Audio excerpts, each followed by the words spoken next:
భారతదేశ సమాజం వివిధ మతాలతోనూ, వివిధ కులాలతోనూ, పలు ప్రాంతాలతోనూ ఉన్నటువంటి సమాజం.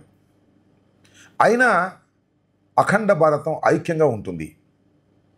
ఎన్ని మతాలున్నా, ఎన్ని కులాలున్నా, ఎన్ని ప్రాంతాలున్నా భిన్నత్వంలో ఏకత్వంగా ఉండి సమాజం చాలా పురోగమిస్తున్నటువంటిది భారత సమాజం. సరే, కులాలున్న తర్వాత, ప్రాంతాలున్న తర్వాత, మతాలున్న తర్వాత అప్పుడప్పుడు విద్వేషాలు, కొన్ని సంఘటనలు జరుగుతూ ఉంటాయి. వాటిని అణుచుకుంటూ సక్రమంగా భారత ప్రగతి ముందుకు సాగుతూ ఉంది. ఇక్కడ నేను చెప్పాలనుకుంటున్నటువంటి అంశం ఏమిటంటే, ఆంధ్రప్రదేశ్లో ఏ కులం వారు ఏ పార్టీలో ఉండాలి అని ప్రస్తుతం తెలుగుదేశం పార్టీకి చెందినటువంటి వారు, వారి అభిమానులు చంద్రబాబు నాయుడు గారు నిర్ణయించడానికి సిద్ధంగా ఉన్నారనేది కనిపిస్తున్నటువంటి ఒక దృశ్యం. ఇది చాలా బాధాకరమైనటువంటి అంశంగా నేను భావిస్తున్నాను.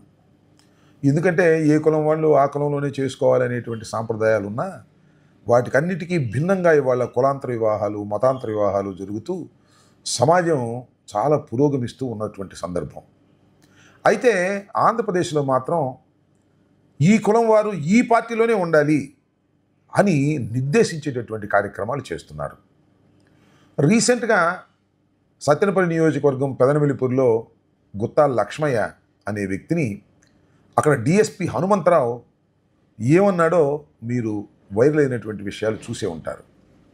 యారా, కమ్మోడి వై ఉండి జగన్ వెంట తిరుగుతున్నావా, కమ్మోడి వై ఉండి వైసీపీలో ఉంటున్నావా అనేటువంటి మాట మాట్లాడాడు. అంటే దీని వెనుక అర్థం ఏమిటి అని అడుగుతా ఉన్నా. అంటే కమ్మారు ఎవ్వరూ కూడా వైసీపీలో ఉండకూడదా? కమ్మారందరూ కూడా తెలుగుదేశంలోనే ఉండాలా? తెలుగుదేశంలోనే ఉంటేనే వారు కమ్మవారు, లేకపోతే కమ్మవారు కాదు అనేటువంటి పద్ధతుల్లో ఇవాళ చంద్రబాబు నాయుడు గారి నాయకత్వంలో ఉన్నటువంటి ప్రభుత్వం ఇవాళ పనిచేస్తుందనేటువంటి అంశాన్ని ఇక్కడ మనం గుర్తించవలసినటువంటి అంశం ఉందని నేను చెప్పదలుచుకున్నాను. ఒక్కసారి మనం వైసీపీలో ఉన్నటువంటి కమ్మ కులానికి చెందినటువంటి నాయకుల్ని పరిశీలించినట్లయితే ఒకసారి చూద్దాం. కొడాలి నాని, వల్లభనేని వంశీ, అలాగే అబ్బయ్య చౌదరి, దేవినేని అవినాషు, తలసిల రఘురాం, అన్నాబొత్తున శివకుమార్, నంబూరి శంకర్రావు, మొన్నటిదాకానేమో సోమేపల్లి సాంబయ్య గారి అల్లుడైన మర్రి రాజశేఖర్కి మొన్నటిదాకా ఉన్నాడు, ఇప్పుడు పార్టీ నుంచి రాజీనామా చేశాడు అనుకోండి. ఇంకా చాలామంది కమ్మ దిగ్గజాలు వైఎస్ఆర్ కాంగ్రెస్ పార్టీలో ఉన్నాయి. అంతకుముందు కాంగ్రెస్ పార్టీలో కూడా ఉన్నారు. ఇవాళ ఎవరైతే వైఎస్ఆర్సీపీలో ఉన్నటువంటి కమ్మ కులానికి చెందినటువంటి నాయకుల మీద చంద్రబాబు నాయుడు గారి ప్రభుత్వం ధ్వజమెత్తుతూ ఉంది. వాళ్ళ నాని మీద కానీ, రఘురాం మీద కానీ, లేదు మరి వంశీ మీద కానీ అనేకమైన కేసులు పెట్టి వారిని హింసించాలనే ప్రయత్నం చేస్తుంది.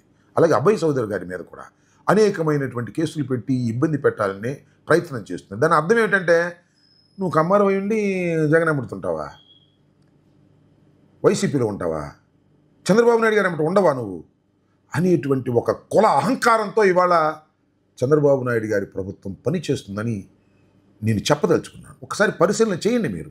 నేను కాదని అనడం వల్ల పరిశీలన చేసిన తర్వాతే ఈ నిర్ణయానికి నేను వచ్చాను. నా అభిప్రాయం కూడా చెప్పదలుచుకున్నాను. ఇవాళ సత్తెనపల్లి డిఎస్పి హనుమంతరావు, ఈయన హిస్టరీ ఒకసారి చూసినట్లయితే తెలుగుదేశం ప్రభుత్వం పోయినసారి అధికారంలో ఉన్నప్పుడు కూడా విచ్చలవిడిగా వ్యవహరించాడు. మొన్న అక్కడ దాకేందుకు మొన్న వెంకటేశ్వర్లు అనే ఒక సిఐ నా మీదకి ఏ విధంగా దురుసుగా వచ్చాడో మీరు చూశారు. అది ఏ అహంకారం అంటారు? అధికారం, కులం, ఈ రెండు కలిసిన అహంకారం. నేను ఒక మాట చెప్తా, నేను మాజీ మంత్రిని. ఏదైనా ఒక సిఐ కానీ డిఎస్పీ కానీ నేను తప్పు చేస్తున్నా లేదా నేను వైలేట్ చేస్తున్నా ఏ విధంగా ప్రవర్తిస్తారు? రాంబాబు గారు, మా డ్యూటీ మేము చేస్తున్నాం, మీరు వైలేట్ చేస్తున్నారు అనేటువంటి స్వరంతో మాట్లాడతారు తప్ప వేళ్ళు చూపించి మీదకు వచ్చేటటువంటి పరిస్థితి చేయరు. ఎందుకంటే వాళ్ళకి ఆ సపోర్ట్ ఉంది. వాళ్ళు అలా చేస్తున్నారు కాబట్టి లోకేష్ సపోర్ట్ ఉంది. నువ్వు మావాడివి కాబట్టి నువ్వు రెచ్చిపో, నీకు నేను ప్రొటెక్షన్ ఇస్తాను అనేటువంటి పద్ధతుల్లో ఇవాళ అధికారులు, పోలీసు అధికారులు కూడా కుల అహంకారంతో రెచ్చిపోతూ ఉన్నారు. వైసీపీలో ఉన్నటువంటి కమ్మవారి మీద ధ్వజమెత్తి వారిని హెరాస్ చేస్తున్నారు.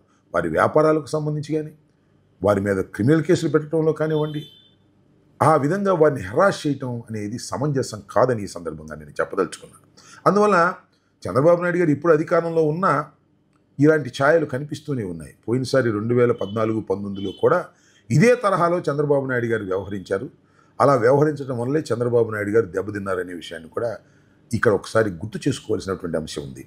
ఇవాళ చంద్రబాబు నాయుడు గారి ప్రభుత్వం కూడా ఈ విధంగా కుల అహంకారంతో రెచ్చిపోయేటటువంటి పరిస్థితి చేయటం, చివరికి ఎవరైతే కమ్మవారు కాస్తో కూస్తో విభిన్న కారణాల వలన జగన్మోహన్ రెడ్డి గారి మీద అభిమానం అనండి, లేదా స్థానిక రాజకీయాలు అనండి, ఇలాంటి వాటి వల్ల వాళ్ళు వైఎస్ఆర్ కాంగ్రెస్ పార్టీలో ఉండి జగన్మోహన్ రెడ్డి గారికి అండగా ఉంటే అది చూసి సహించలేనటువంటి పరిస్థితుల్లో ఇవాళ నారా చంద్రబాబు నాయుడు గారు పనిచేస్తున్నారు.